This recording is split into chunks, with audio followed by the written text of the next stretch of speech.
Some places just breathe, not with air, but with something else, something ancient, something hungry. And tonight, we're going to step into one of those places. This story comes from a viewer, Amelia, who thought she'd found the perfect summer job. House sitting for a wealthy, eccentric couple. She was wrong, so terribly, terrifyingly wrong. Amelia was a college student looking for easy cash. The ad was vague. House sitter needed. Remote location, generous pay, sounded perfect. A chance to study, relax, and make good money away from the city noise. The house, when she first saw it, was something out of a gothic novel. A massive, sprawling Victorian mansion, tucked away deep in the countryside, surrounded by dense, whispering woods. No neighbors for miles, just the house, the trees, and the overwhelming quiet. The owners, Mr. and Mrs. Blackwood, were odd. They spoke in hushed tones, had unnervingly still eyes, and a habit of finishing each other's sentences. Their instructions were precise, bordering on obsessive. Don't touch the antique dolls in the parlor. Don't go into the West Wing study. And most importantly, never go into the basement. It's unstable, Mrs. Blackwood had said, her voice thin as old lace. Mr. Blackwood just stared, his gaze chilling Amelia to the bone. They left within hours of her arrival, a black car disappearing down the long, winding driveway, leaving Amelia utterly alone in that colossal, silent house. At first, it was idyllic. The silence was a balm. She'd read on the vast, overgrown veranda, the scent of damp earth and old leaves filling the air. The house creaked, of course, old houses do. The wind sighed through the eaves, making the bare branches outside scratch against the windows like skeletal fingers. It was charming, she told herself, just the character of an old place. Then, things started, small things. Insignificant, easily explained away. A door she was certain she'd closed would be ajar. A book she'd left on the coffee table would be back on the shelf. Her phone charger, plugged in by her bed, would be found coiled neatly on the nightstand, unplugged. Amelia, ever practical, blamed her own forgetfulness, the quirks of an old house. Maybe the drafts were stronger than she thought, shifting things, but the feeling that was harder to dismiss. It started as a subtle prickling on the back of her neck, a phantom chill even in the warmest rooms. She'd catch herself holding her breath, listening for something she couldn't quite name. It was the distinct sensation of being watched. Not just a passing glance, but a deep, penetrating stare from the shadows that clung to corners, from the depths of the darkened hallways. She'd whip her head around, heart hammering, to find nothing, just the silence. But the feeling would linger, a cold hand on her spine. One night the power flickered. It was a storm brewing, so she wasn't surprised. But as the lights dipped, a sound came from upstairs, a faint, dragging noise, like something heavy being pulled across a wooden floor. Thump, scrape, thump, scrape. It was too slow, too deliberate to be the wind. Her breath hitched. She was on the first floor, in the kitchen. The sound was directly above her, from the west wing. The forbidden wing, she tried to rationalize it. The pipes settling, an animal in the attic. But the sound had a rhythm, a cadence that felt unnatural. It stopped abruptly when the lights surged back on.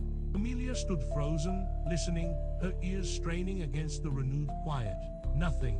She spent the rest of the night huddled in her bed, blankets pulled up to her chin, every creak and groan of the house amplified into a threat. The next morning, the dragging sound was forgotten, replaced by a new unsettling discovery. She went to make coffee and found a teacup on the counter, an antique porcelain cup she hadn't touched. It was filled with what looked like soil.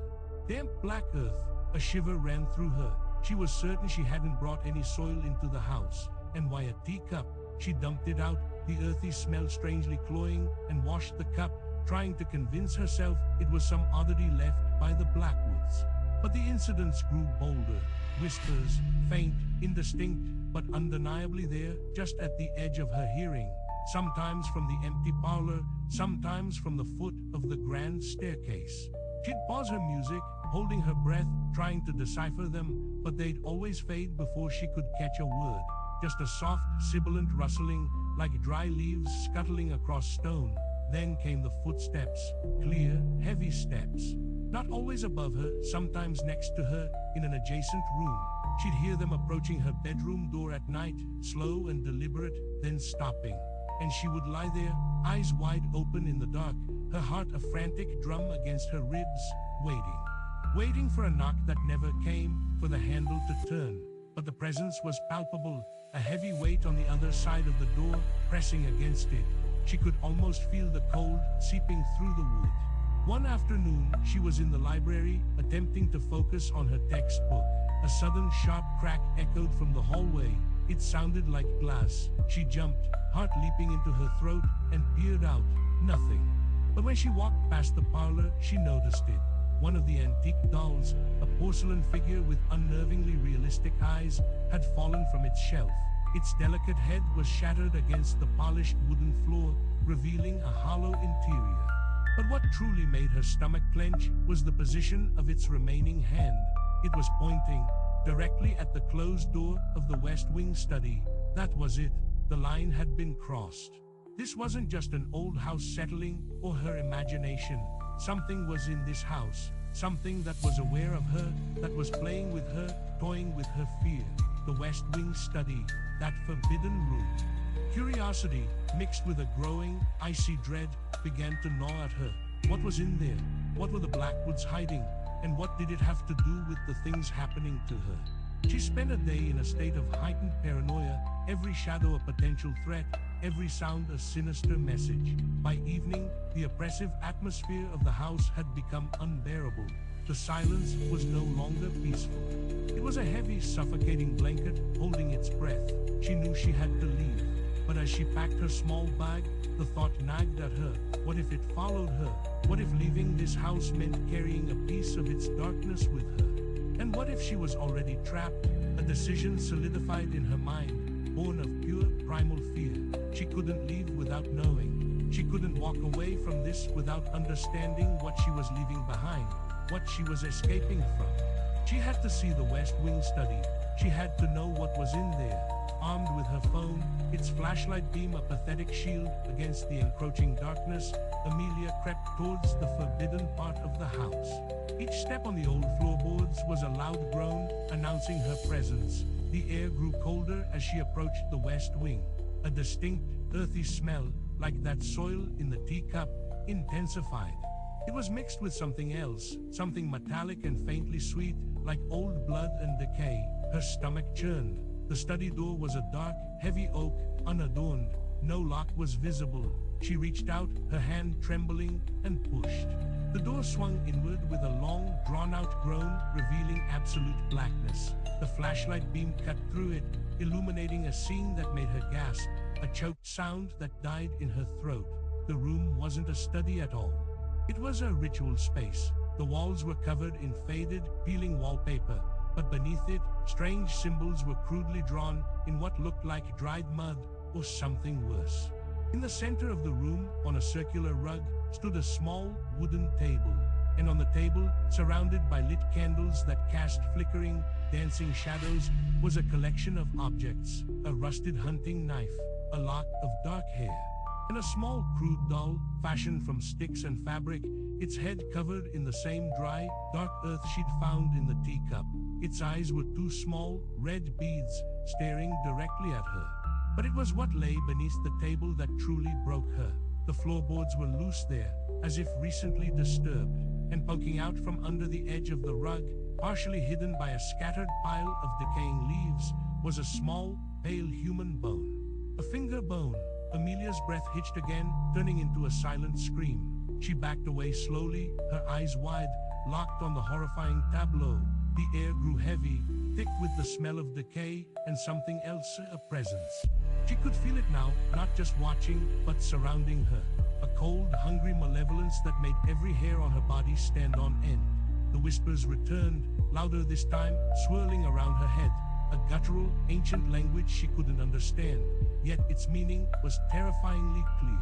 You don't belong here, you're next. The candles on the table flickered wildly, then, one by one, snuffed out, plunging the room into near darkness. Only the weak beam of her phone remained, shaking uncontrollably in her hand. A cold breath ghosted across her cheek.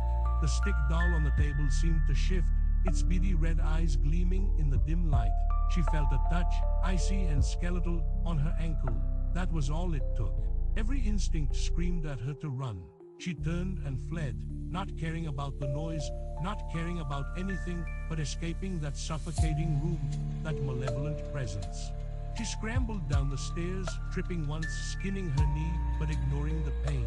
Her heart was a frantic drum, her lungs burning. The whispers followed her, amplified, echoing through the vast, empty halls. The dragging sound started again, right behind her, closer this time. Thump, scrape, thump, scrape.